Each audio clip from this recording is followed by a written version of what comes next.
Todd Bowles has approximately 1,001,969 things swimming in his head each day, but here's something he couldn't care less about: a pat on the back.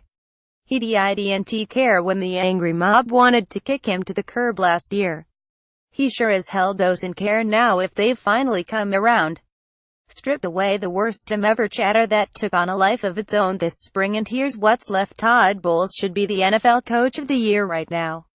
Oh, sure, such an honor just past the midpoint of the season doesn't actually exist, but it's undeniable that the Jets' head man will be worthy of serious consideration for the award if his team continues to play the same inspired brand of football that has marked the first couple months of the season.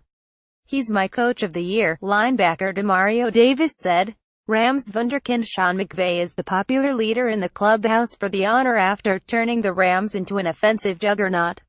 It looks like LA will break the franchise's 12-year playoff drought thanks to McVay and defensive coordinator Wade Phillips, who's been an invaluable resource for the 31-year-old head coach.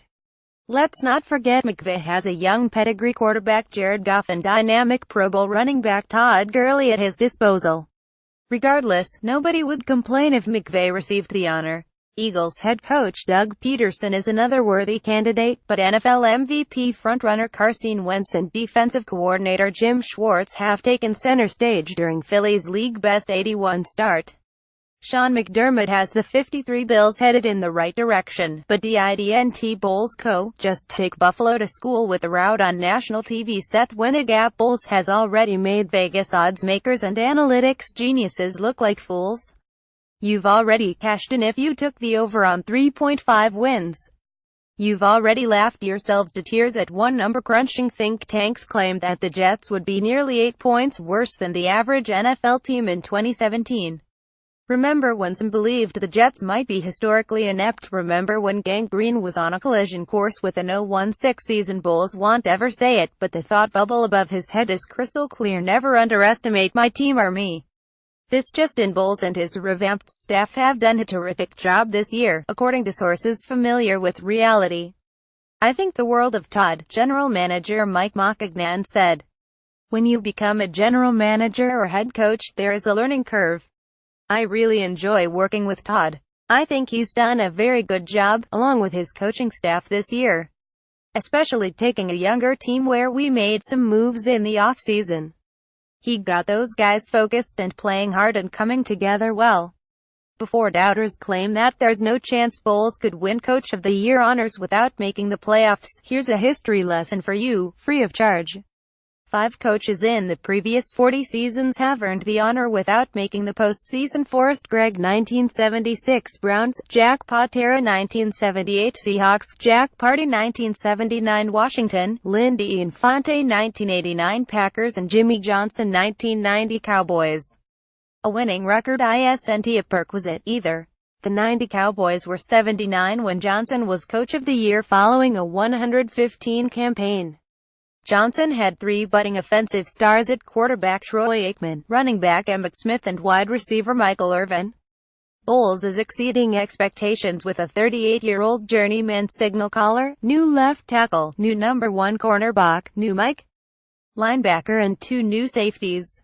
John Collins for New York Daily News: the same Jets that were lampooned before taking a single snap in 2017 will be 55 entering their Week 11 bye if they beat the reeling Buccaneers 26 on Sunday. Bowles deserves oodles of credit for being in the playoff conversation at this point. Yes, oodles. So, how did he do it? He put his trust in the leaders, the players, linebacker Darren Lee said. "We had a leadership group starting this spring. We established our culture. We knew from what we did in the spring that we weren't going 0-16. We're a young group building this camaraderie. And Coach put that trust in us. The team's energy is infectious.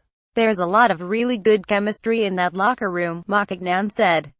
As a general manager, you can put a lot of pieces into the locker room, people that you potentially think will be good leaders.